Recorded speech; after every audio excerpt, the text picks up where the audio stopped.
Good evening, everybody, and welcome to The Bridge. I'm your host, Jesse Bailey, and tonight we are going to be talking about COVID. Yes, COVID. But before we get into that, just a couple reminders. This is designed to be a conversation here on The Bridge. So we want to encourage everybody to participate through sending in your text messages and being open to even calling in and being a part of the show. Keeping in mind our three objectives. Number one, we want to keep it balanced. This is why I want to invite the conversation from people who may have a different point of view. This way we all can learn and grow and expand our knowledge or understanding of not just the topics that we talk about, but the people that we're having the conversations with. So we want to keep it balanced. We also want to keep it bold. That means we're able to speak our minds and voice our opinions without feeling like we're going to be shunned or judged or bullied or anything like that. So we want to be bold with our thoughts and our feelings. And then lastly, and most importantly, we keep it biblical. I am a Christian. I believe in Jesus Christ, and I believe that the Bible is the moral compass for the way we as human beings should live our life here on the earth. So we keep it from that worldview. With that said, I respect everybody's worldview, and I invite you to come in and share what that worldview is and your perspective of the topics that we talk about during this time. So as I said, I want it to be more conversation than just information.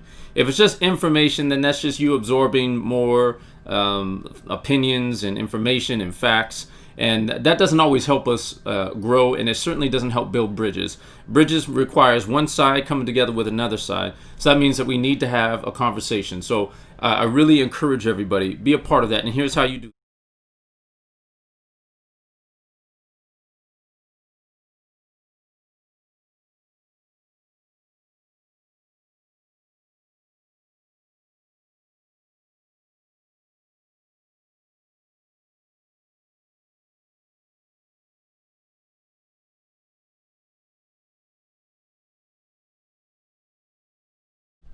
If you want to call in and have a conversation live here on the air, I really encourage that, and I love that.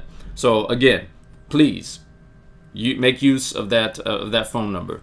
So tonight we're going to be talking about COVID, just as I had said.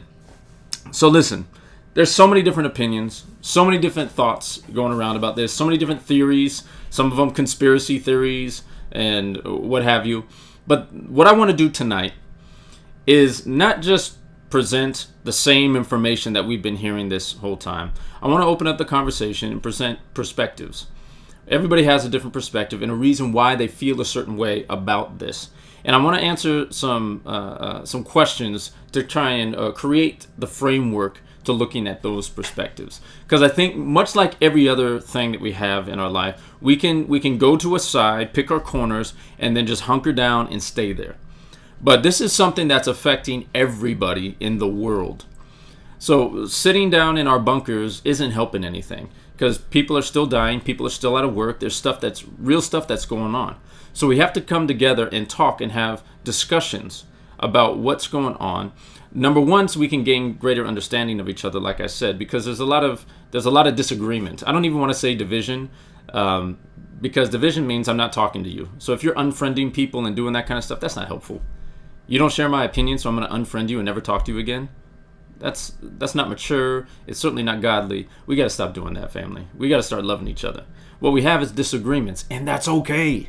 It's okay to have disagreements. I have a ton of brothers and sisters. I have disagreements with them, and it doesn't matter. We're still family. We still love one another. So we have to be able to do that in a mature and loving way. So tonight, let's have an open heart and open mind and begin to answer some of these questions with that framework in mind. So without dilly-dallying anymore, let's get right into it. Now, tonight I'm gonna pull the opinion. We're gonna be watching some clips off of a particular gentleman, Dr. David Katz, who recently did an interview with Bill Maher. Now, I think I said this in one of my previous episodes, but I'm really surprised at how much I'm in agreement with Bill Maher's perspective. For those of you who don't know who Bill Maher is, he's a leftist, atheist, very outspoken comedian who has his own show that slams Christianity, doesn't like conservatism at all. However, over the last couple months, he's been speaking at a level that seems to line up a little bit more with conservative thinking, even though he's not a conservative per se. So it's just been a very interesting to watch his kind of I guess a transition in his thoughts. So I'm going to play some clips from a recent interview that he did, simply because it involves two people who have a different point of view from me, but the same perspective when it comes to dealing with the COVID crisis that we're in right now. So having said COVID crisis, I want to address the first question that I think needs to come first and foremost is COVID a hoax? No. COVID is not a hoax. And if something's a hoax, that means it's completely false, it's untrue, and it's an elaborate scheme to completely deceive. It's not a hoax because it's actually a real sickness. There's actually real people that are sick. I know people dear to me who have been sick with this disease. So is COVID a hoax? Is it a big thing? They're just making all this stuff up like some really, really extreme people are saying? No, it's not a hoax. We can't say that. That's really inappropriate, and it's an offense to people who have lost people because of this. No, COVID-19 is an actual disease. It is a sickness that is infecting people, and people have died from it. Now, where people say this is a hoax, that it more comes from the fact, and I'm trying to bring it back towards the middle ground here, is that most people don't believe that the way it's being portrayed and the response to it is as necessary as the disease itself mandates. That's where people are coming from when they say this is a hoax. And we have to be able to distinguish, what we mean by saying a hoax. Because when you say this is a hoax, it's all a sham. Well, again, say that to the people who have actually lost someone, and say that to the people who are out of work. All those things that are going on right now. So no, it's not a hoax. But are we handling it properly? We'll have to see. We'll have to see. I think as time goes on, more and more is being revealed on how we can handle it, how we could have handled it better, some things that we did really well. But the most important thing is, where are we now, and are we doing the right things now, given the information? Again, when this thing came out, remember, this was a novel virus. This is something that we hadn't really dealt with, and it spread very quickly on a larger scale. Now, a lot of people would make the argument, well, so does the flu.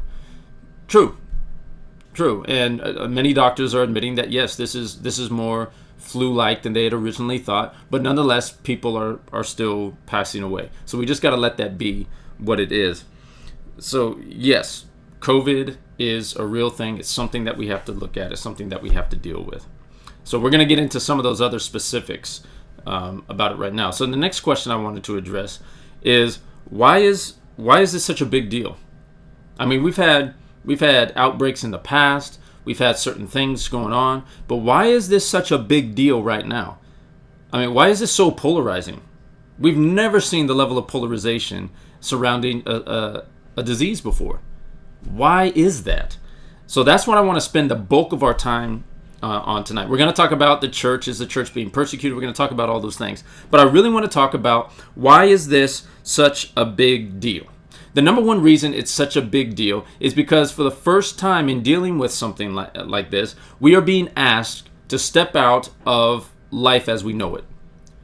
Our life as we know it has been completely interrupted, and that makes us uncomfortable. We don't like that. We don't like change. And just being honest, as human beings, we don't like being told what to do. We're rebellious in our nature. We don't like somebody saying, hey, you can do this and you can't do that. That's why we resist ordinances that come out. Heck, that's why most people resist God. They resist God because they don't want, a supreme being telling them what they can and cannot do. Because there's this feeling of, I want to be in control. I want to do what I want to do. It's rebellion.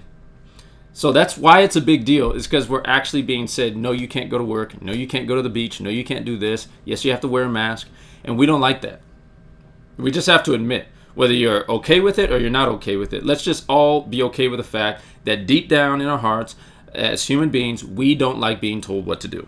So that's probably the biggest reason why this is such a big deal. It was a lot of rules and regulations that came at us really fast and had a huge impact on us.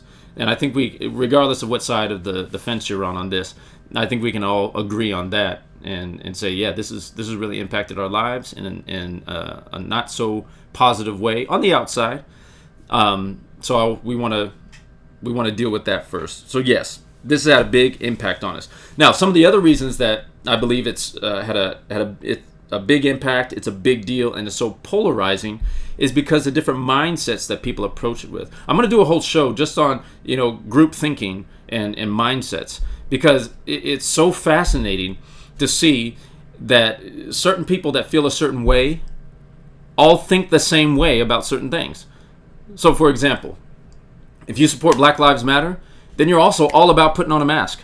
Haven't you found that to be true? If people who support Black Lives Matter are all about you got to wear a mask also. Why do we think that way? How does that equate? How is that true? And they all seem to be left-leaning. The Democratic, vote on that platform, 90%, probably more. You vote Democratic, you want to wear a mask, you support Black Lives Matter, and all this stuff. It's like, whoa, how is it that we think the same way on all those? And on the other side, too. If you're conservative, then you hate masks, you think our rights are being stolen away, and you think Black Lives Matter is a Marxist organization. By the way, you're right. It is. So that's a whole other separate issue. But there is this polarizing condition that we're seeing in our nation right now. So that's why it's a big deal. The other reason it's a big deal is because we never dealt with this before. So we're getting information that seems to be true now, but it's not as true later. It's not as accurate. There's a lot of discrepancies. So we're just going to break down, what's been going on and how we've dealt with it, and what are some of these big issues that we're looking at. So the first thing I want to talk about was the initial goal of the lockdown, the masks, and everything that came out. There's a lot of conflicting information that came out. Back in March, you had, I think it was March, we had Dr. Fauci coming out and saying, no, everybody doesn't need to wear a mask. It's not gonna really help. It's not gonna really stop anything. And then later on, he says, nope, we all got to wear masks. Everybody's got to wear masks. So there was a shift. Maybe he found out something new. I mean, this is a guy, 40+ year doctor. He's high up. You would think that he would know if masks are useful or not. So why the switch? Why the pivot? Okay, we'll talk about masks in a little bit. We're saying, okay, well, we just need to flatten the curve. We need to flatten the curve. And it changed from flattening the curve to now we got to be on lockdown until we see the numbers drop and we get a vaccine. Just people talking about we're not going back to normal until we get a vaccine. So wait a minute. You went from flattening the curve so that we make sure that the hospitals don't get overwhelmed, which has never happened. You could say that's because of what we did, or it just was never going to happen. Either way, doesn't matter. It didn't happen. To now, we see the hospitals here in LA, 40%, most of them. In other places, they're getting close to 100% capacity, but there's a reason why people are running into the hospitals. We'll talk about that a little bit later. But you're just seeing all this teeter-tottering between different opinions and different thoughts. Now, we got to be honest. Some of that is just because the people who are dealing with this never dealt with it before. They don't know. They don't know. But when you have this back and forth, it makes people feel uneasy. It's like, man, do we have any solid answers on this? Do we know anything about what we're dealing with? Well, the answer to that is yes now. But I want to talk about that whole idea of flattening the curve as an initial response. I've been saying this just in my private conversations. It's like, look, when this first came out, absolutely, we got to do whatever it takes because we don't know the level of impact that it's going to have. So you got to take every precaution. I mean, that's a wise thing to do. We close our borders. We lock down a little bit. We wait to see what's going on. That is a wise thing to do. By the way, it's a little funny that the same people that are saying this is all a hoax and we shouldn't wear masks and we shouldn't do all this kind of stuff. And I'm not saying that you're right or wrong. I'm just pointing out the kind of the hypocrisy. When we say all that, and then when Donald Trump gets, blasted for how he handled it, whether right or wrong, we want to run to his defense and say, no, he did everything right. It's kind of funny. I'm like, wait a minute. How are you saying he did everything right, but then at the same time, we don't believe that this is really as bad as it is? You gotta pick a side here. You can't just say this because it's a conservative, message. We gotta be consistent. So I just think that that's something that's funny. I wanted to throw out there. So let's talk about flattening the curve. Yes, when we initially do that, we want to flatten the curve. But one of the things that myself and again, I'm no doctor. I don't have a medical degree or anything like that. I haven't spent extensive time studying the human anatomy or anything like that. However, I also have common sense. I have common sense, and I think that that is definitely applicable in situations like this. We have the experts, but we also have common sense. I don't need to have a certificate on my wall and a degree to know dog poop when I smell it. And you just smell some stuff. Everybody would have to admit there's just something a little off about how things are being dealt with this late in the game now. So to kind of talk about this a little bit and more extensively, I want to bring up a clip here. And this is Dr. David Katz on the Bill Maher Show, and he's addressing some of these issues. Now, I want to preface all these clips with this, that this is property of Bill Maher and his show, all rights reserved. I'm not using this for any financing purposes or anything. And then I also want to give this disclosure. I am using clips, but I invite you to watch the entire interview. It's only about 15 minutes, but I'm only doing clips just because it's relevant to what we're talking about. I'm not cherry picking anything. You can see the whole thing in its entirety. So with this, I just wanted to bring up what Dr. Katz says about flattening the curve. So let's take a look.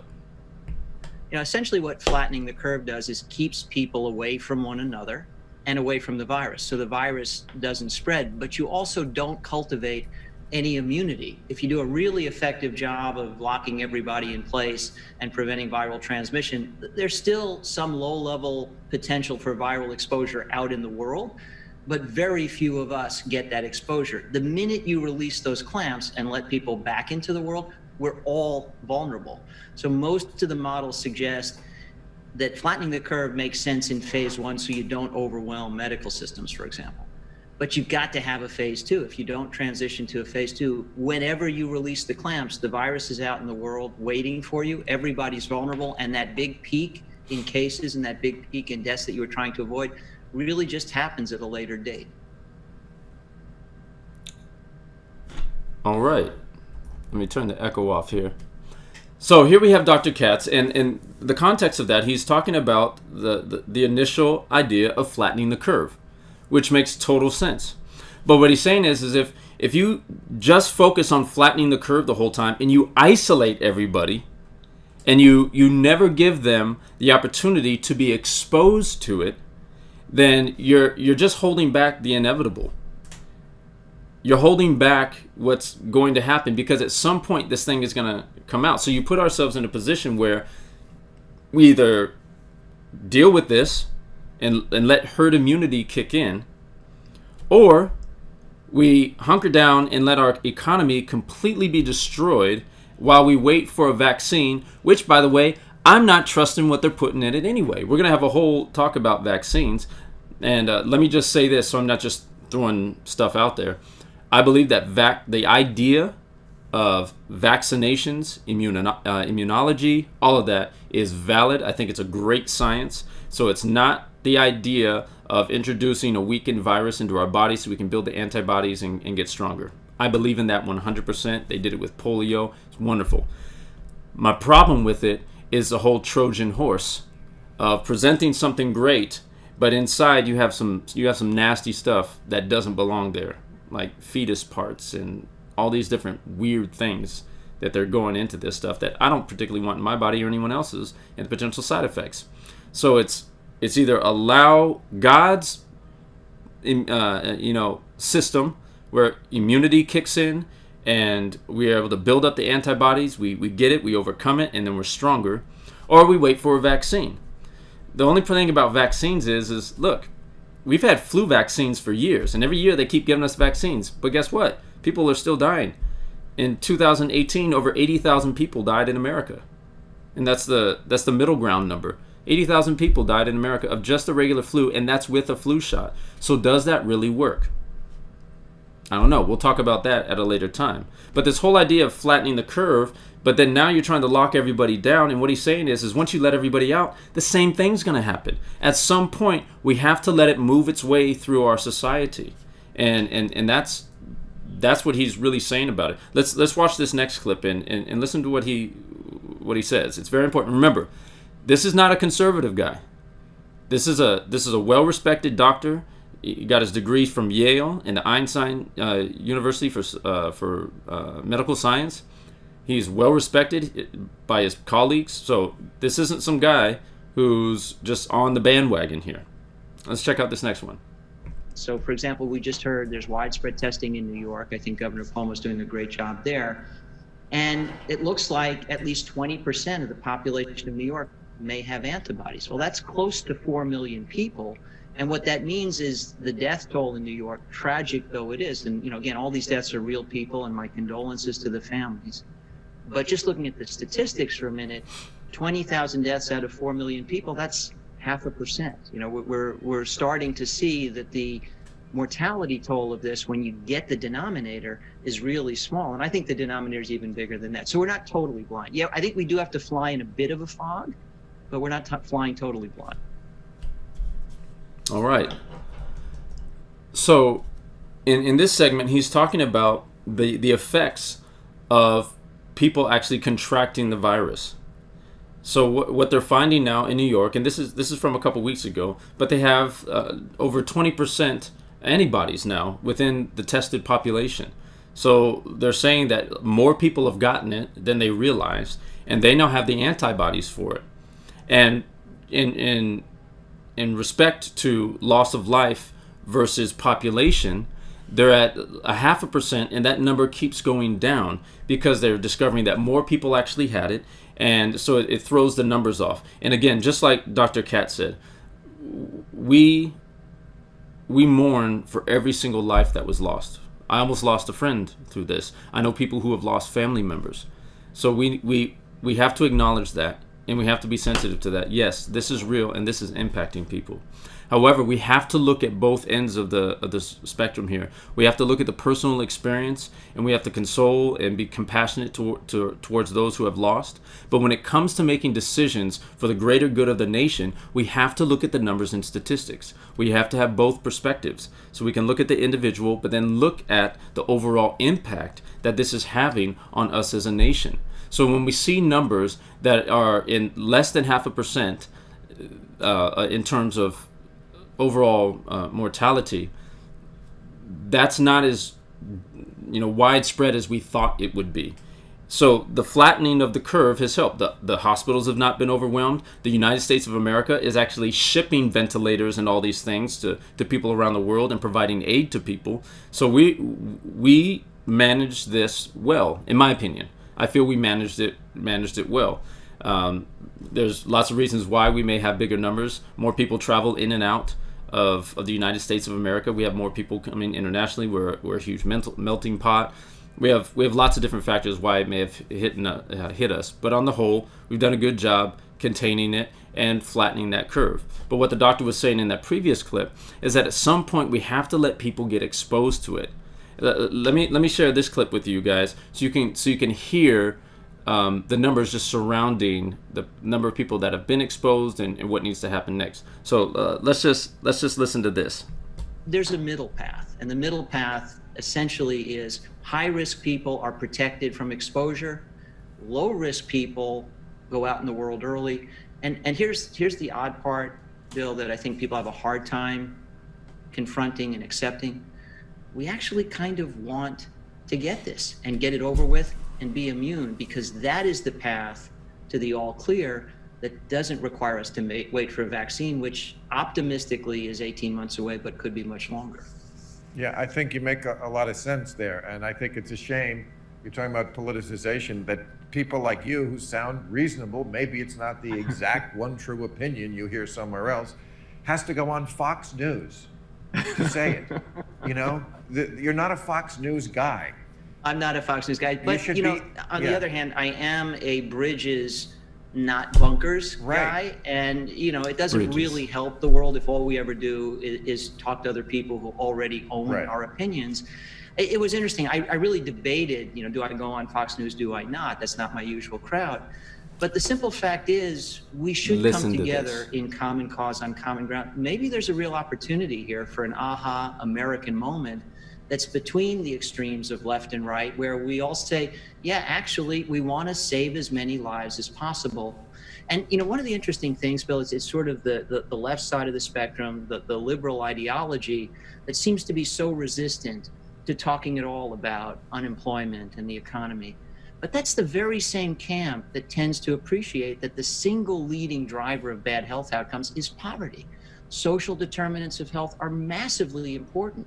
So, frankly, 30 million people unemployed, that falls disproportionately hard on the people who can least bear the unemployment, Right. who are at most risk of food insecurity, Yes, who are at poverty. most risk of depression, addiction. All of that's important too. So maybe there's a real opportunity here to say, hey, there's a middle path, we've been neglecting it. It's the way through this thing, and it leads to total harm minimization. We want to minimize deaths and severe cases of the infection. We also want to minimize the fallout, the health fallout of societal collapse and economic ruin. That doctor is dropping some truth. He's dropping some truth.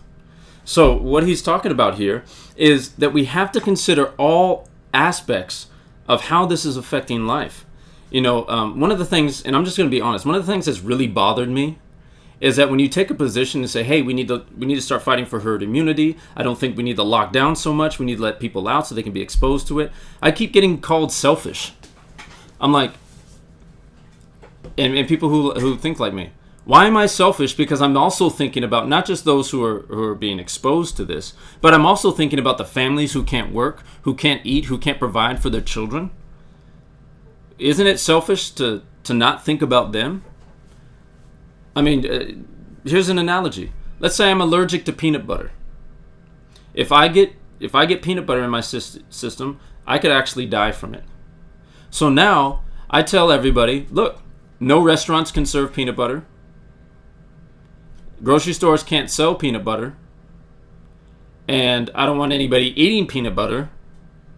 And all the peanut farms and all the peanut factories have to be shut down because me and a percentage, about 0.5% of our nation is allergic to peanut butter. So shut it all down. And you know what? You're selfish if you think that me and the 0.5% of people who are like me who are impacted by this aren't worth shutting down your family's livelihood. What kind of sense does that make? And look, I don't want anyone to die. But I also don't want families to lose their homes and that has a cascading effect on our economy and on people's lives.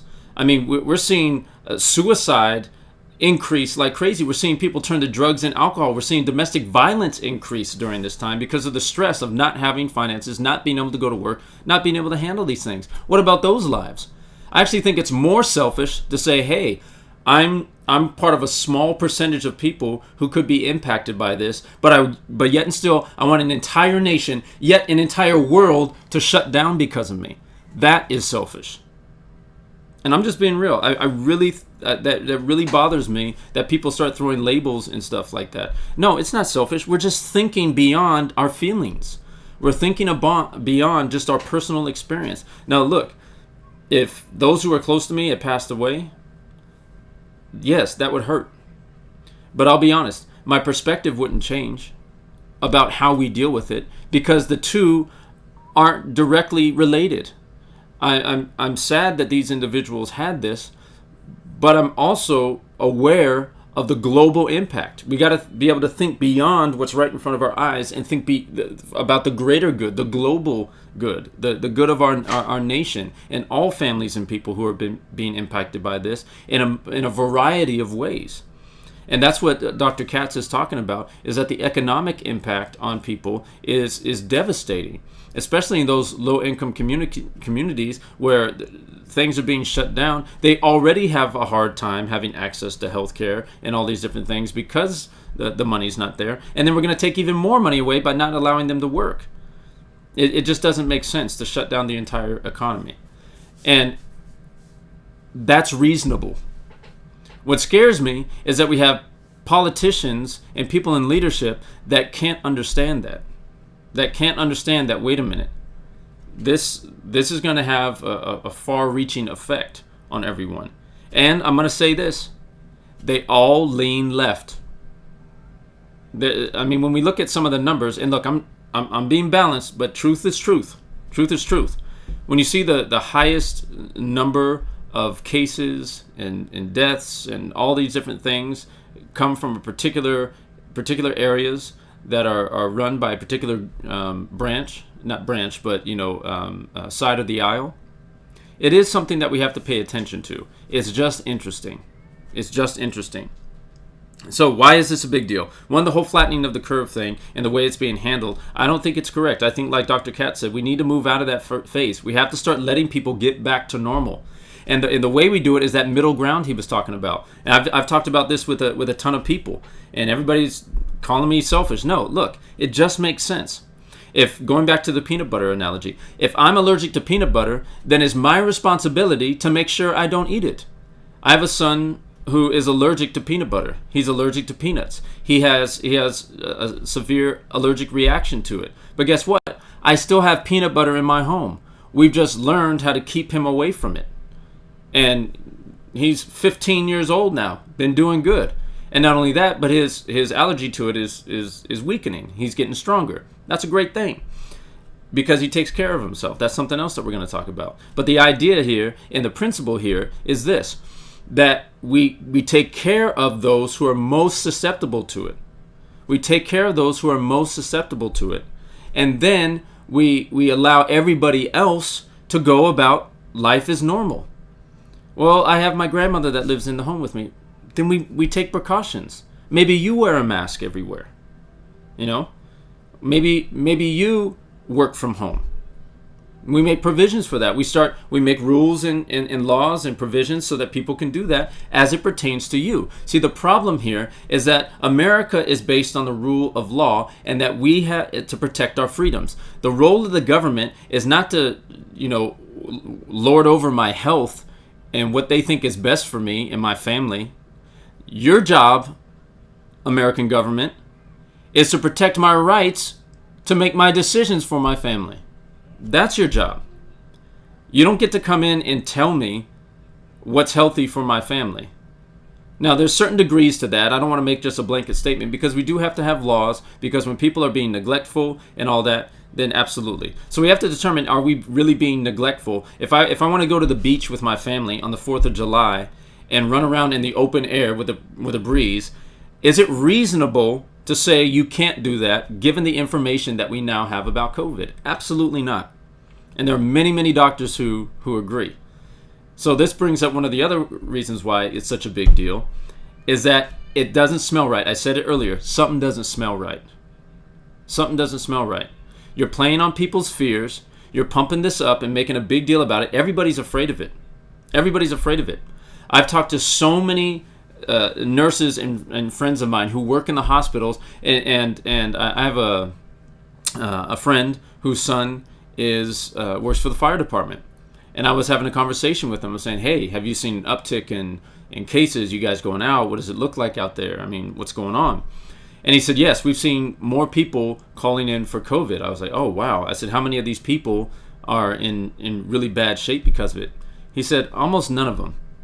He said the only calls that he's gotten, and again, this is just a small portion. This is a guy who's 3 days on in the fire department and 4 days off. So I realize that it's just a small pocket of the population. But we can listen to people who have experience in dealing with all these things. This gentleman, he goes to lots of different places. He talks to his friends, and what he was saying is, what we're seeing is that most of the people who are really impacted by this are those who are already sick, have pre-existing conditions, or are older.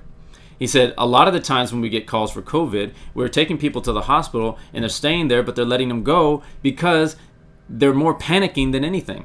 He said people are more worried about COVID and calling to go to the hospital than actually need to go to the hospital. So that's one of the interesting things about these numbers, is that, yes, people are going to the hospital, but how many of them are going because they actually need to go to the hospital? We've been worked up into such a frenzy, we're afraid of it, and so the second you get a cough, the second you get anything, you're panicking and you run to the hospital. So that's not the right approach either. And I'll be honest, the media has been pumping this so much. It's one thing to make people aware of it, but it's another thing to incite fear. I mean, going back to 2018 when over 80,000 people died from the flu. What if they had posted, a tenth of those people who died? What if they were saying articles about that? This person dies of the flu. The entire church got the flu. I mean, our church has gotten the flu. You have one kid that comes in, parents aren't being responsible, they put him in the nursery and they didn't know, they have a fever, and all of a sudden half the church has the flu, but we're not broadcasting it, and there are many people who have passed because of the flu.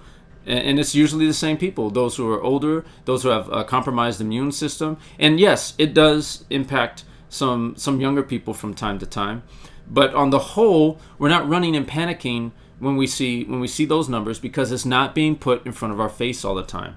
So the fact that it's being put in front of our face all the time makes us wonder, what's really going on? Is there something behind this? Is there something more? Is this situation, which is real, it's not a hoax, but just because it's not a hoax doesn't mean that it cannot be exploited to the advantage of certain people.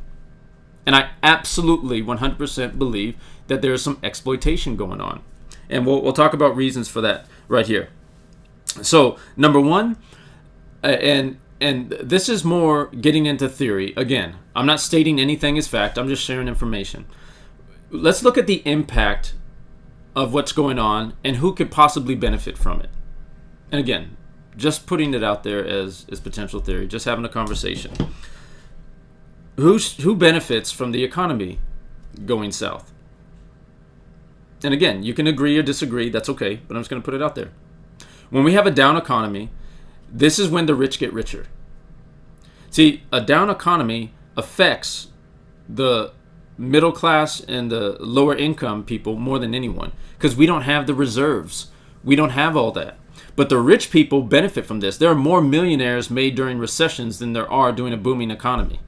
Why? Because when the recession is low, when the market goes down, that's when the rich people who have all the extra money, they have all the extra capital, they go in and they start buying up all these things at a very low rate.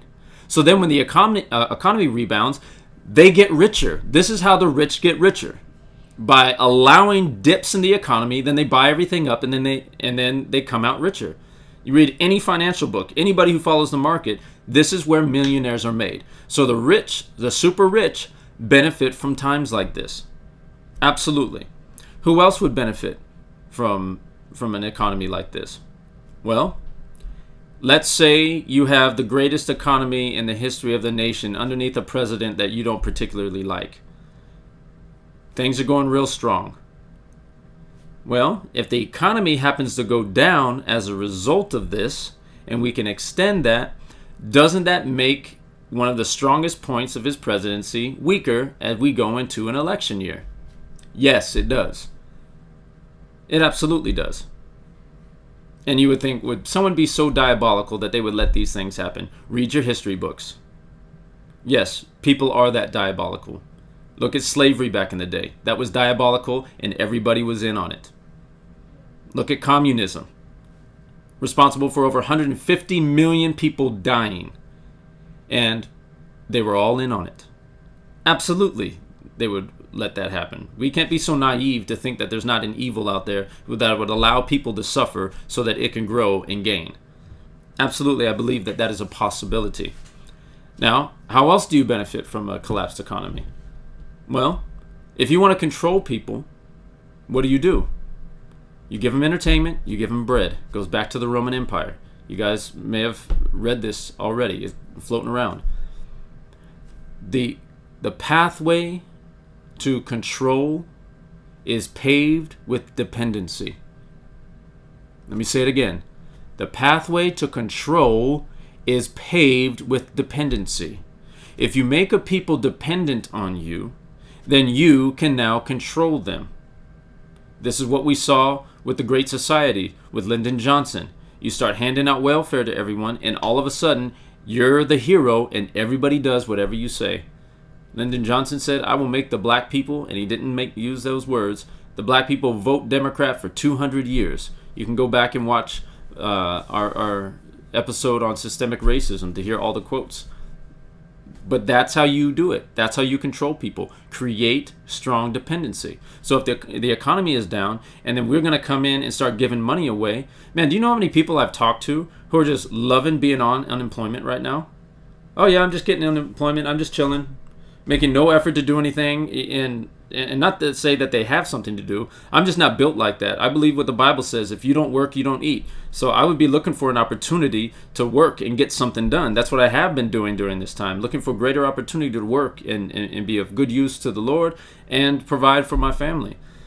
But when you get used to that, you get comfortable with that, you get comfortable with the handouts, then man, you start being lulled to sleep and you become dependent. And now you're easily manipulated and easily controlled, and you just do what the provider does. Do what the provider says. So there's absolutely a benefit to certain people in exploiting COVID. Not inventing it, but exploiting it. And I want to make sure that we talk about the difference there. Another reason this is a big deal, and I'll just throw it out there, questionable numbers. Questionable numbers.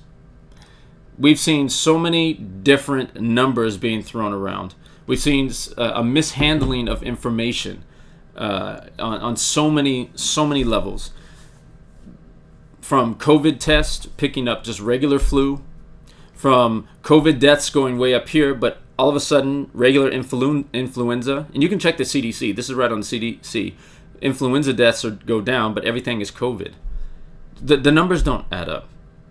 And I've heard personally from nurses and individuals who are in the hospitals who have looked and seen on reports with their own eyes that someone is marked as having COVID and they do not have COVID. There's no test that was given, nothing.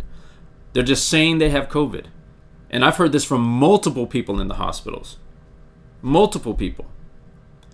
So if that's happening, just recently heard from somebody who their friend was way against COVID, conspiracy theories and all that, until a friend of theirs child had passed away from an unrelated sickness, completely unrelated, passed away, and then they did the autopsy, and they said, oh, this child had COVID too, so they marked it as a COVID death.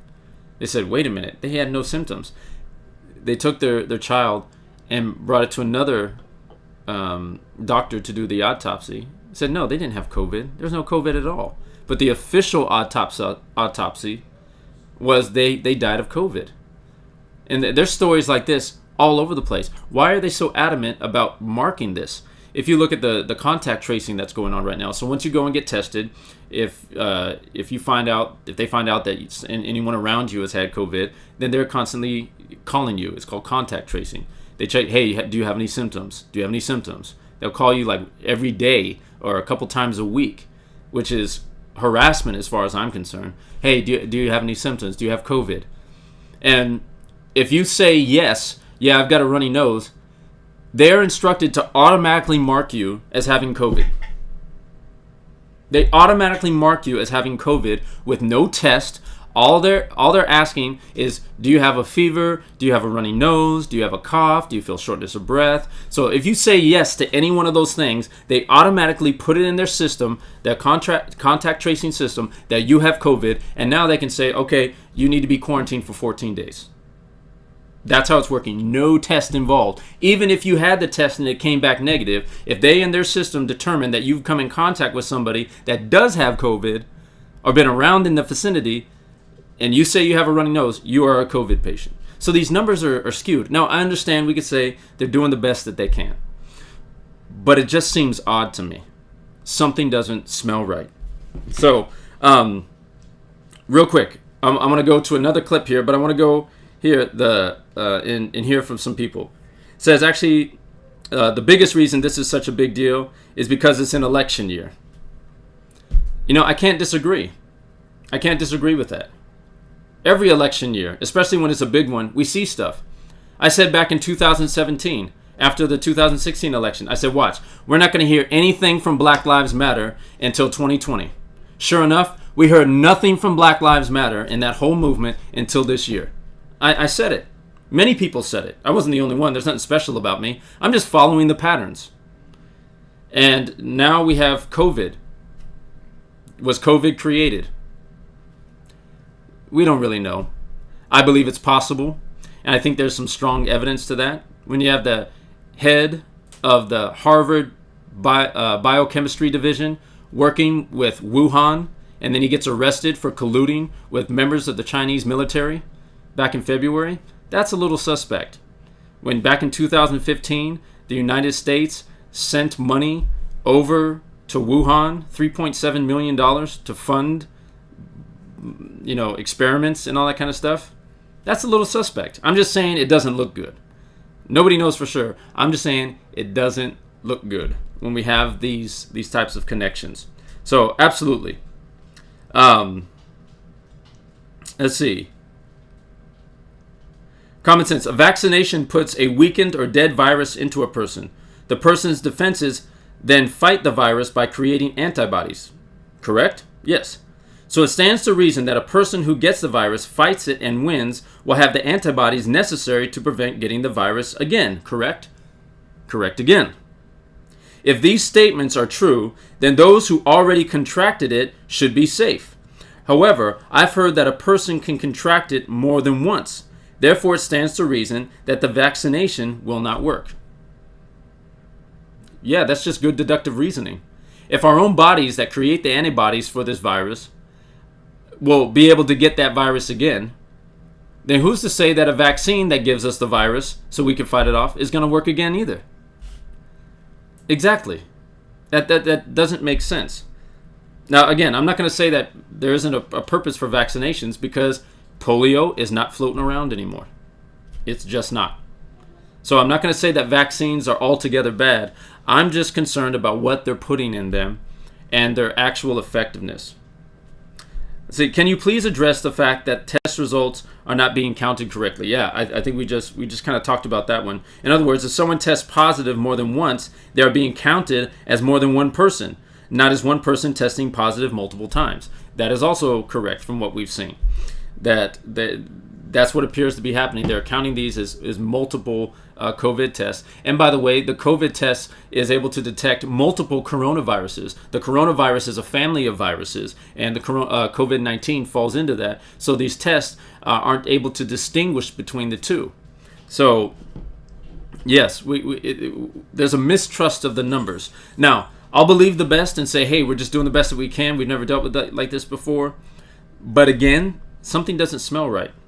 When you can go and see that CBS News is actually putting employees from the clinic in line with their cars to make it look like there's more people coming in to get these COVID tests than not, that's a problem to me. And this is where fake news comes into play. When you're actually fabricating these things, that's a big deal. That's a lack of integrity. That's a huge lack of integrity. So that brings me to the next thing, is there's just a general mistrust of media. And I can say on both sides, but there's such a huge bias in the media. The media's job is just present information. Just give me the information so that we know what's going on. It's a point of accountability for those of our leadership. That's why freedom of the press is written into the Constitution. It's so that there is an entity that exists within our nation that can expose wrongdoing. And that's what they're supposed to do, just expose wrongdoing.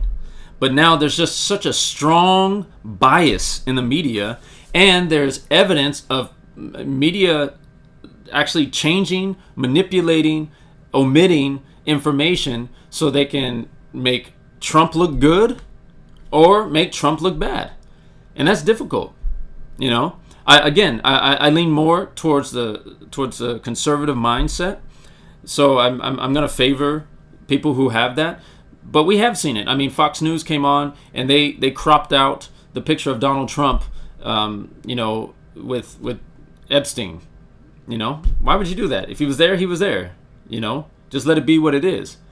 But on the other side, you have the CNNs and the MSNBCs and all these people. They're just going out of their way to pump fear and promoting Black Lives Matter. They're promoting this virus. They're saying things are so horrible, all this stuff, and it just doesn't seem right. It seems like there's a very, very strong bias, and it's very difficult to put trust in that.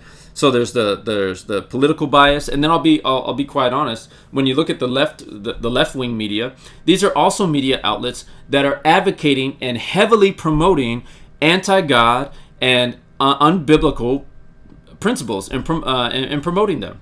So when you look at not just the news media, but media in general, the movies that are being put out, there's a strong agenda, an immoral agenda that's being put out by these people. So in my mind, if you're going to be a news media outlet that is promoting abortion, that is promoting a homosexual agenda, that is pushing for these things, it kind of makes it hard for me to trust anything you say. If you don't understand that an unborn child is a human being, it's a human life and deserves to live. If you can't understand that a man is a man, if you got 56 different genders that you can cite, I can't trust your logic. I can't trust your reasoning. I can't just trust the direction of the information that you're providing. And that's just a reality. And I'm not saying that everything they say is wrong. I'm just saying that there's enough of lies and omissions and mistruth in there to make me not trust it. Again, Trojan horse. So let's talk about masks for a minute. We still got a couple things that I want to get to. So let's talk about masks. Do they work?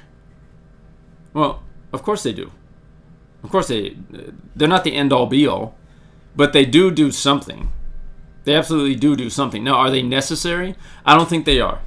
I think if you're more susceptible to it, you have a weakened immune system or something like that, then by all means, use a mask. But for those of us who aren't, if you don't have diabetes, you're not obese, you don't have pulmonary heart conditions, you don't have any of those pre-existing things that make you weak, then why is everybody wearing it? And it's not 100% effective anyway. I heard someone say one thing, I'm not going to repeat it because it was a little crude, but I'll say it in a different way. If you can smell a cup of coffee through the mask, then it's not really blocking everything. Now, I understand that there's certain size of water droplets and all that, but I'm walking around watching people and they got the things on the sides. Now, it is going to stop something. So we can't say masks are completely ineffective. If they were completely ineffective, then why would doctors and nurses be wearing them all the time?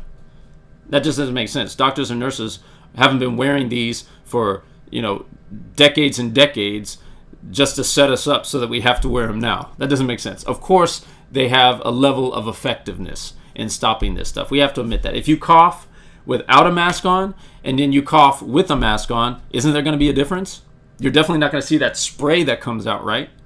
Of course. So yes, they do provide a level of protection, but the question is at this stage in the game, is that level of protection necessary to require everyone to be wearing it right now? And based on what Dr. Katz said and just common sense and what I've been feeling and what I've been seeing, I don't think so. I don't believe that they're absolutely necessary. And I want to go to our fourth clip right here of Dr. Katz speaking on this, because he talks about an aspect that we haven't talked about yet, and that is what really helps us. What is really going to get us out of this situation? So let's take a look at that right now. Okay. I worry when I hear people talk about how we deal with this, that they leave out the immune system. I mean, obviously we know that that's a big part of it, but I feel like that gets such short shrift, and I worry that the country is going to think that the way to deal with microbes in the future is to lock yourself away, and it cannot be that. Germs are ubiquitous. They are everywhere. You can't avoid them. You have to win the battle inside. You wrote a book recently called How to Eat, which has been a pet theme of mine since I've been on television, that the main thing about our health is what we eat. And you write 80% of all chronic disease and premature death is preventable using lifestyle as a medicine. Yes, stop shaking hands, but you can't avoid germs. They're everywhere. Yeah, so great point and a great segue. So first of all, I just want people to understand, again, I'm a physician, I do public health, I'm trained in epidemiology. It really still looks to me as it did that month ago when I wrote my piece for the New York Times, 98 to 99% of the cases of this infection are mild. most people don't even seem to know they have it. And this is true even in the emergency department. A small portion of the cases are potentially severe.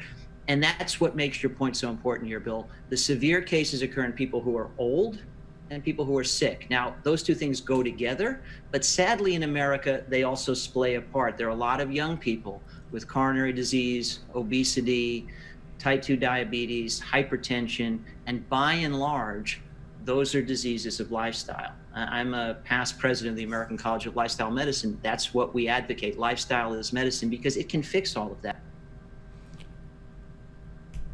That can be fixed. You can fix all that. It's our lifestyle choices that are the most important thing. If we take care of ourselves and respect the body that God has given us, we eat the right things, we don't overindulge, we exercise, then we don't get sick. It's really that simple.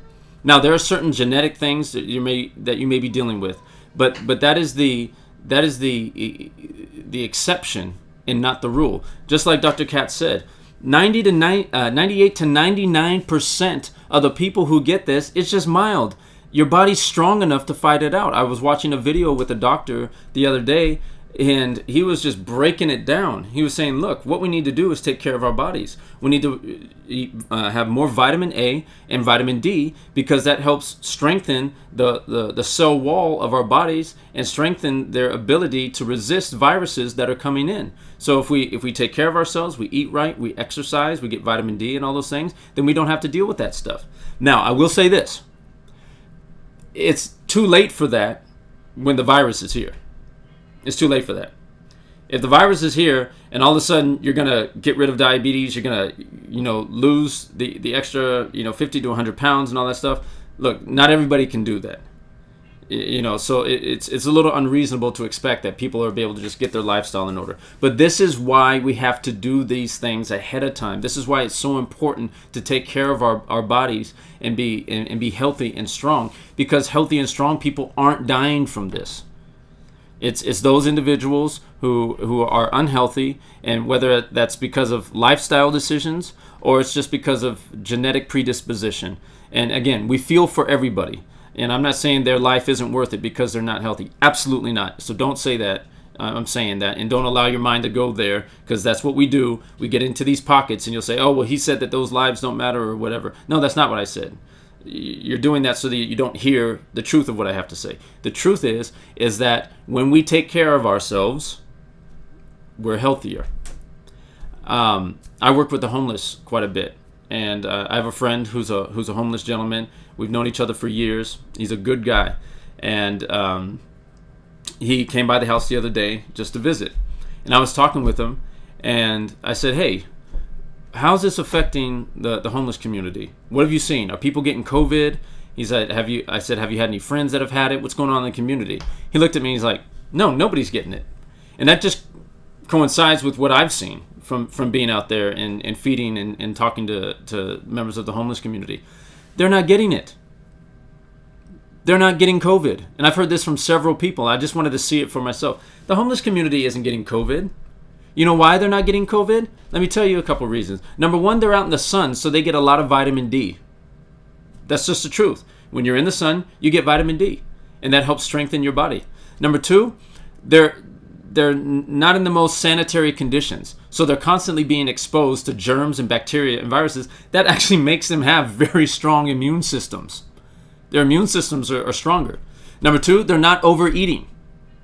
They're just not overeating. So a lot of them don't have the excess weight. They don't have all of that stuff that's going on with a lot of America. America is still probably the most obese nation in the world. I think it's 36%, just over 36% fall into the obese category. And that's because we overindulge. And that is just a fact. It's not being insensitive. It's just the truth. It just is what it is. So you look at those factors that here's another thing. They exercise. They're walking around everywhere. So think about it. The homeless community, they're not overindulging in their food. They're not eating too much. They're out in the sun all the time. They're exposed to germs and unclean conditions always, so their immune system's exposed to it. And they're exercising all the time. And they're not getting sick, family. And by the way, none of them wear masks either. They don't wear masks. None of them wear masks. I've been out there. Ask anybody who serves the homeless. They're not wearing masks. They're not worried about that. So all that to say that there's an exploitation that's going on right now. There's some just basic common knowledge things that are being ignored, and that's why people don't trust what's going on. So I want to get to do a couple other things. Number one, let's talk about our rights. Our rights. Are our rights being violated? That's a tough question to answer. My initial reaction is yes. But let me say this. We have precedents throughout our country's history of the government having to come in and facilitate quarantines because of a viable threat, viable sickness that has come in that we need to contain and control. We don't want another Spanish flu. We don't want another Black Plague. So initially, our response, I do not think we overdid it. We didn't know what was going on. We didn't have all the answers. Let's just lock it down and be sure. So no, I don't think so. However, as time goes on and we get more information and we're understanding how this works and we start seeing the numbers that Dr. Katz was talking about here, now you're stepping outside of what's reasonable. You're stepping outside of what's reasonable.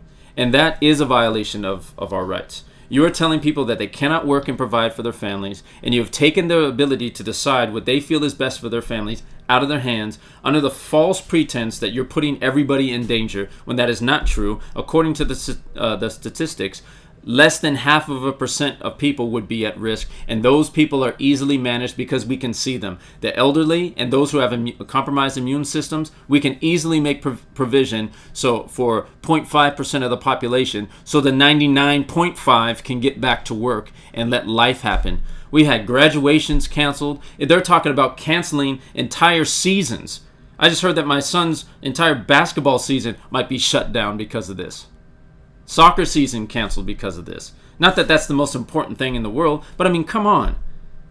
Is that really necessary?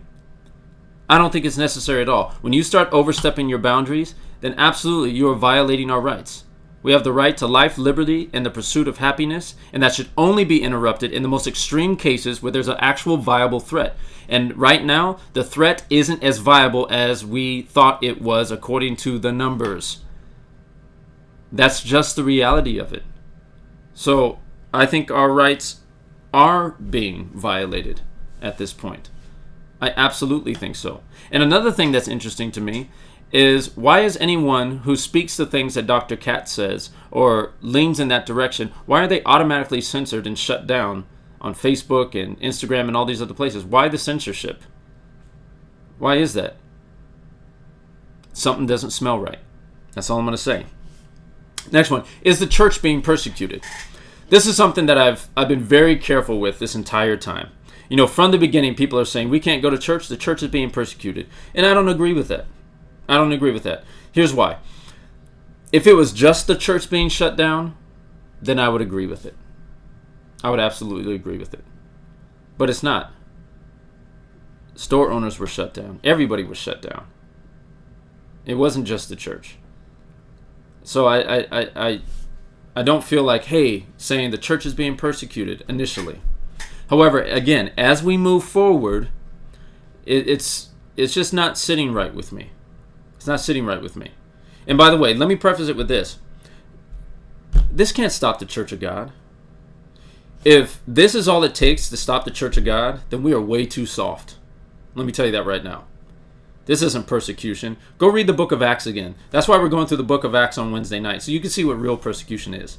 We're not being persecuted, y'all. And even if we were, this is so light. This is so light comparing to what the church has gone through in the past and what the church is going through in other parts of the world right now. I think churches that are in Iran, churches that are on the underground in China, churches that are in India and Northeast India that are being persecuted and even killed, and entire villages driven into the forests, those people would laugh at us for saying, oh my gosh, we have to have church online. Come on. This can't stop the church. So we have to be reasonable. When we take positions like that, we just look completely unreasonable to people. Now, I will say this. There does seem to be the beginnings of some unfair treatment. And here's what I mean by that. Initially, yes. Anytime the church comes together, you have typically larger groups of people in the same place for an extended period of time, singing and doing all that stuff. Yes, just doing simple math, there's greater opportunity for a virus to be spread. Absolutely 100%. It's true.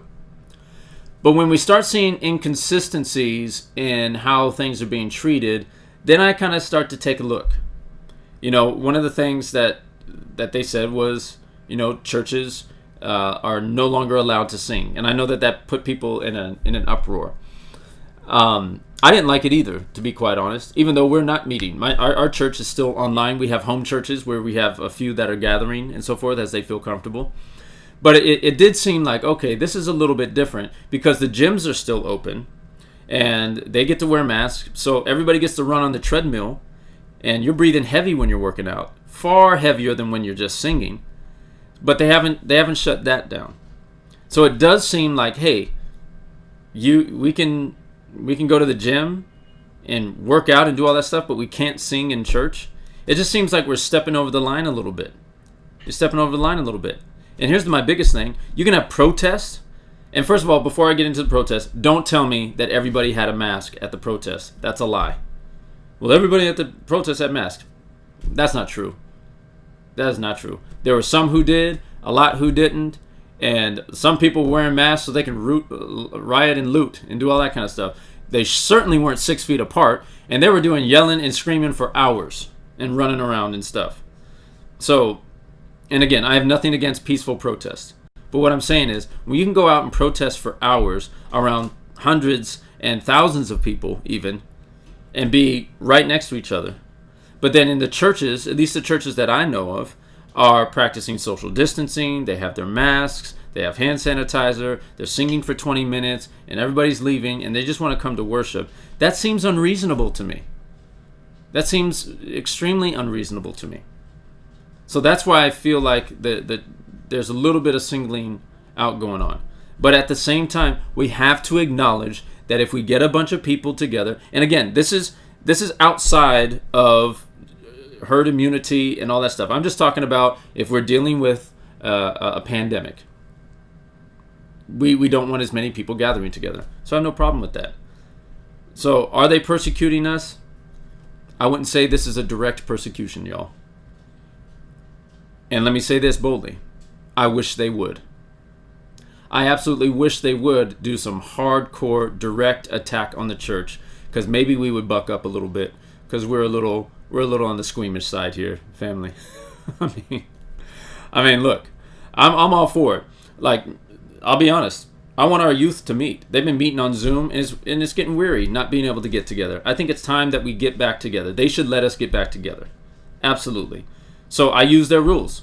We're protesting sin every Wednesday night with our youth at 7:30.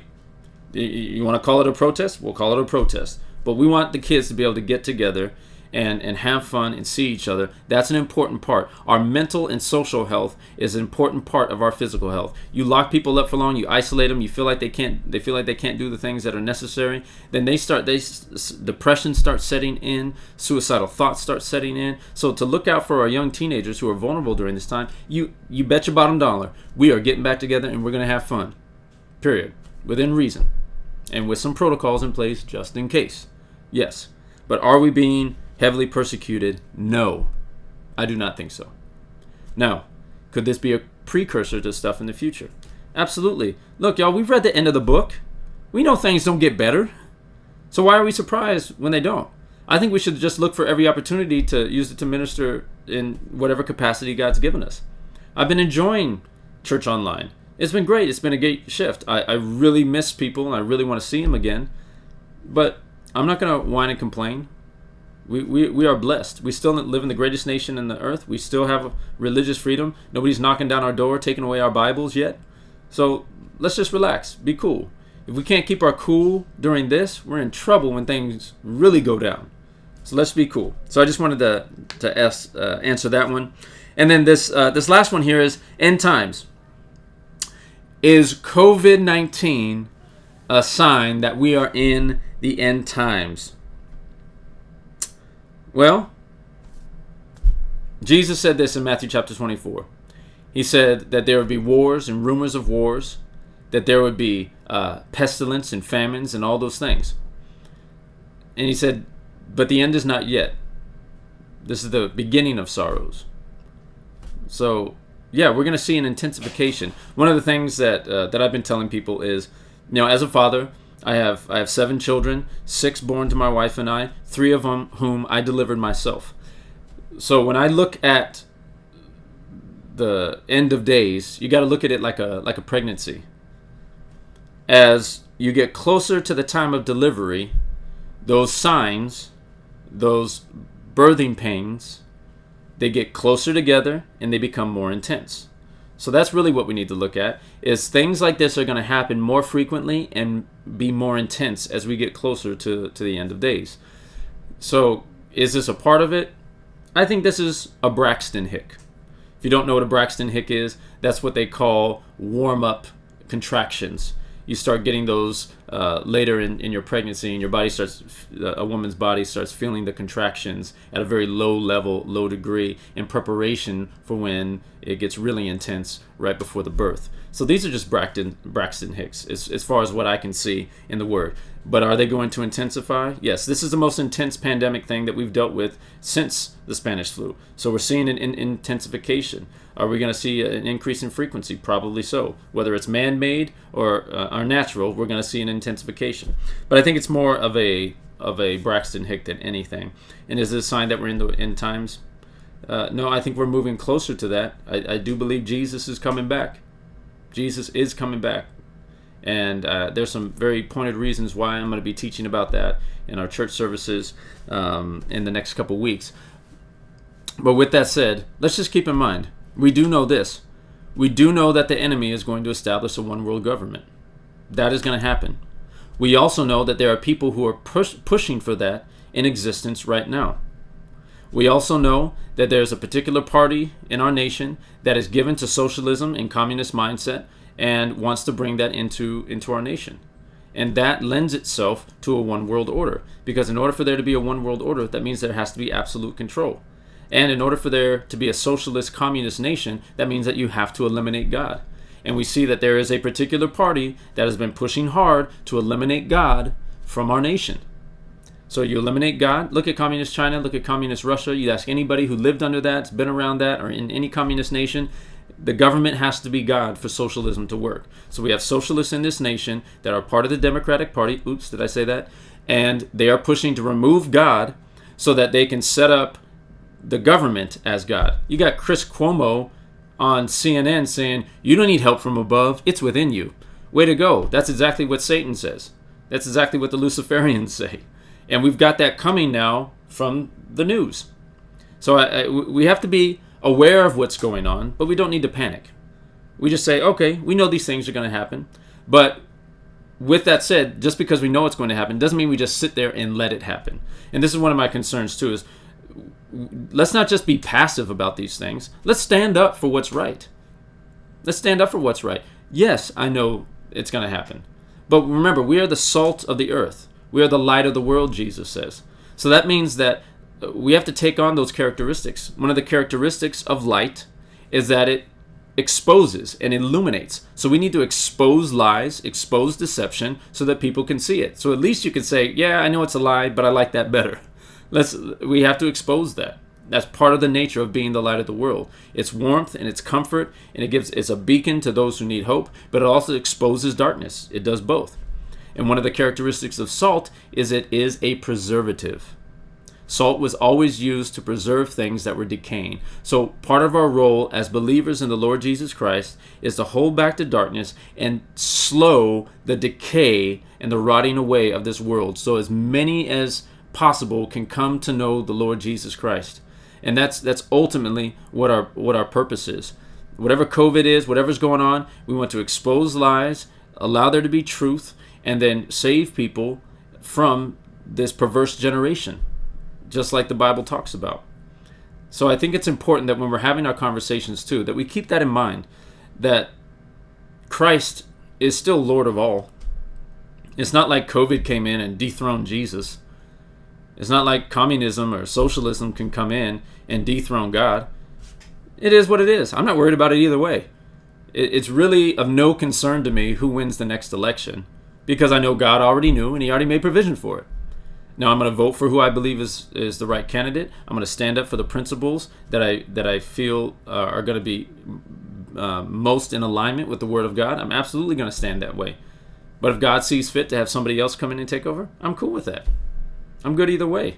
My happiness, my peace, my joy, my provision, my protection has never been dependent on a government. It's always been dependent on Jesus, and that will not change, ever. So we can't be so easily offended by all this stuff. We got to be able to relax and be chill and just say, hey, I got peace that surpasses all understanding in the midst of the storm. My enemies may surround me, but it doesn't matter, because the Bible says that the Lord prepares a table for me in the presence of my enemies. So that means that we can be in the worst possible situation where the government's all going to hell and all that, but we can sit peacefully at the table with Christ and watch it all go on around us and still be okay. So I'm not promoting passivity. I'm just promoting having a peaceful mindset in the midst of all this, and not allowing these things to get us so riled up that we lose sight of Christ. So with that, let's see if we've got any other questions, or anyone who wants to call in. Anybody have any comments? Let's see.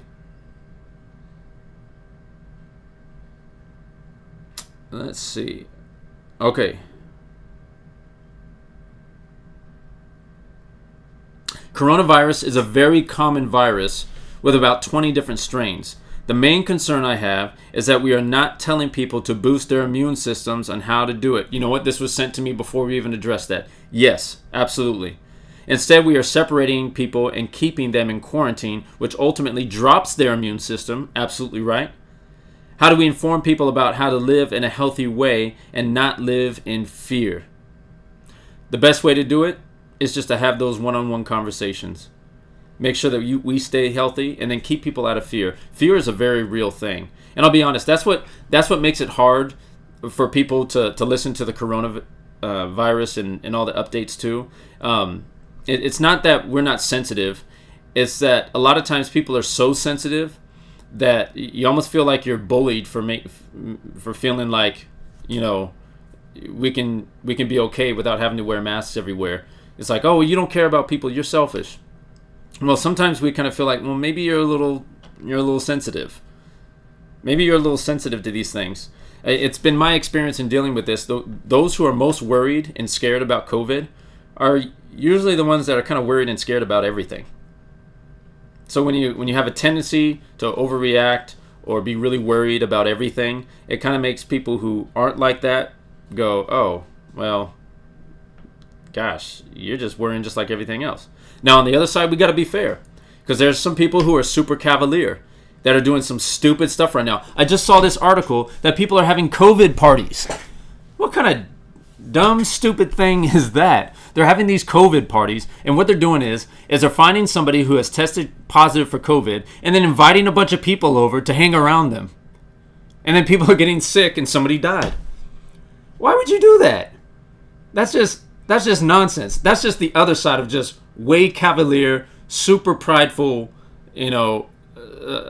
move. That just doesn't make any sense. But then you have these people over here that are afraid of everything. So we got to avoid the extremes. Remember, let's try and stay in that middle ground there. Let's see. It says it also it takes 800 years for viruses to jump species. So we need to create education so that people can live healthy and not be in fear. How do we get the truth out? Again, just having those conversations. That's right. It takes a long time for a virus to develop to be able to pass. So when we see it's passing from a bat or something like that, it looks like there's some people that have been involved in helping that out. Also, it concerns me that being diagnosed with COVID is being very incentivized.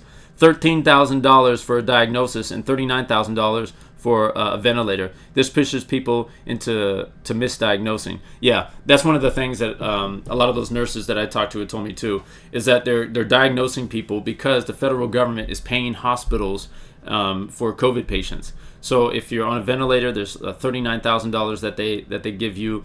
There's $13,000 if you have a patient there that has COVID, and then if somebody dies, and they give you another certain amount of money because you have to handle the body a different way. So they're incentivizing people to diagnose individuals with COVID, which is completely skewing the numbers. And that is a fact. That is just something that is happening. And to be honest, it's hard to blame the doctors in the hospitals for doing that. I mean, I know some of the biggest hospitals in LA with COVID have been operating at 40%. They've been furloughing and laying off nurses. They're losing money because they can't do a lot of the other procedures that they're designed to do because of this lockdown. So if you're able to throw COVID on something and then get money from the government who caused all this to happen, I think it's wrong to lie, but I can understand where they're coming from. They shouldn't be lying at all. But you put them in a difficult position when you do that.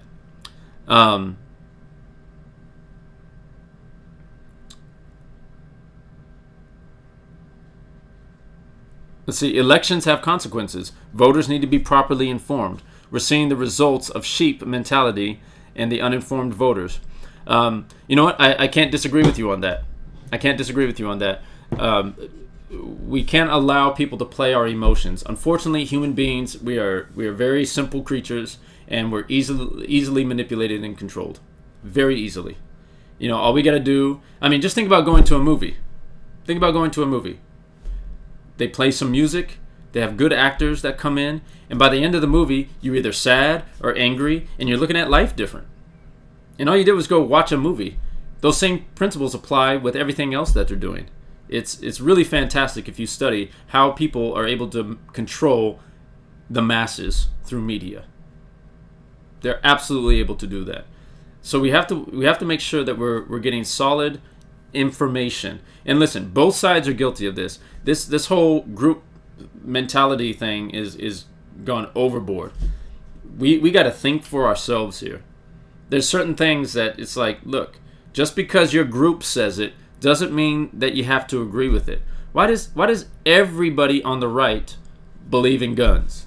Why does everybody on the right, believe masks aren't necessary? Why does everybody on the right feel this way? Why does everybody on the left think that global warming is a huge issue? And everybody on the left thinks that Donald Trump is a racist. And everybody on the left thinks this. It's like, look, we got to look at each individual circumstance and situation and judge it based on its own merits and make a decision so that we arrive at truth and not herd mentality. We got herd immunity, that's good. Herd mentality, not so good.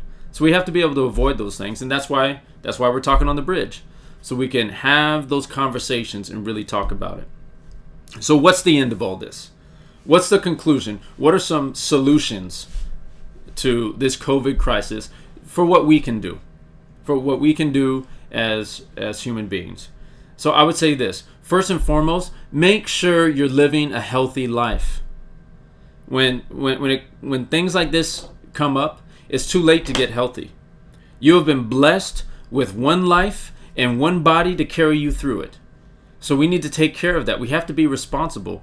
The United States of America is one of the most obese nations in the world, and it's us being, and I'm just being honest, I'm not being insensitive. I understand that there's certain medical conditions that make people lean towards a certain way. There's different hormonal issues and different things. But what I'm saying is we have to take our health seriously. We have to make good choices. If we don't make good choices, we set ourselves up to be hurt when something like this comes in. 99% of people are able to handle this, and that's with a relatively unhealthy general population. So let's be aware of taking care of ourselves and being healthy. There have been 100-year-olds that have beat this thing. The same gentleman who came to me and told me about the homeless community and everything. He has family back east, and one of his friends' uncles is 100-something years old who has pre-existing conditions that got COVID and beat it. So just a determined will And healthy living will do you good. Let's be sensitive to those. Here's number 2. Let's be sensitive to those who lost people. People have actually lost. People have actually gone through something. It doesn't need to change our position on what we feel we need to do, but we can stop and pause and show our condolences, our concern, and our care for the individuals who have gone through something. That's an important part of what we can do. Next, let's advocate for the things that we believe in. I'm a strong advocate that we open back up. We need to open back up and make provision for people who are at the highest level of risk. We're not going to shut down every time the flu comes through. We're not going to shut down.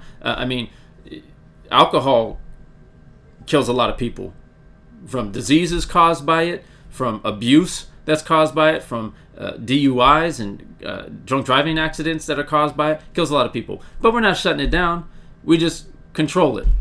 So let's not shut down everything because of COVID or anything else that comes up. Let's manage it properly, and let's advocate for that. Let's write to our congressman. Let's write to our governor. Let's open this up. Let's get the economy going. And above all, let's just love each other. It's okay to have disagreements. We should have disagreements. But let's make sure that those disagreements lead to discovery, but not to disrespect. If disagreements just lead to disrespect and writing people off, that's not healthy and that's not loving. Let's keep the channels open. Let's build the bridges so we can come together and have reasonable conversations and talk about things that are true and find truth together. Remember, that's ultimately what we're building a bridge to, from where we're at to truth. And let me tell you this. Jesus is the way, the truth, and the life. And no one comes to the Father except through him. He is the ultimate bridge to bring us from where we are to our ultimate resting place in him.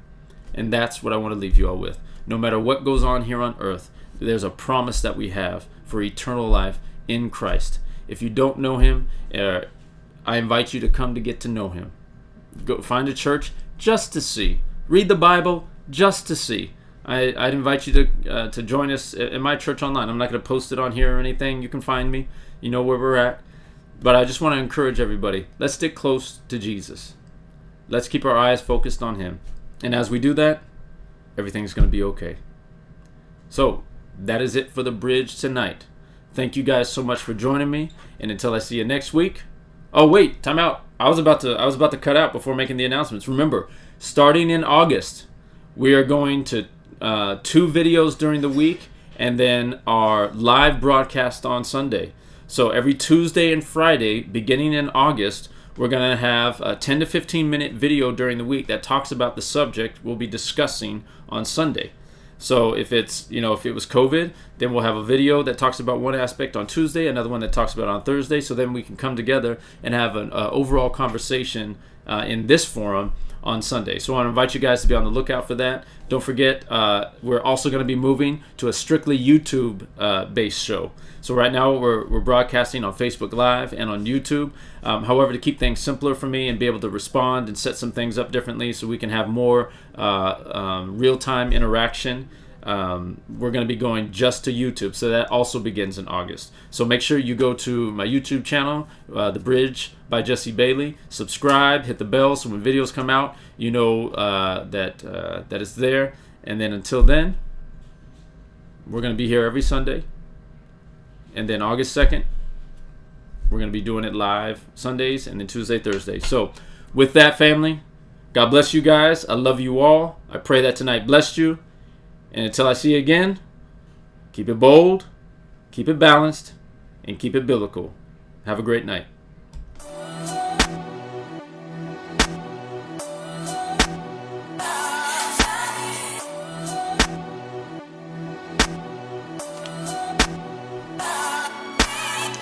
Papa said build a bridge, must subtract the division. Discernment dictate decisions, relationship and religion. Hard these days to be balanced.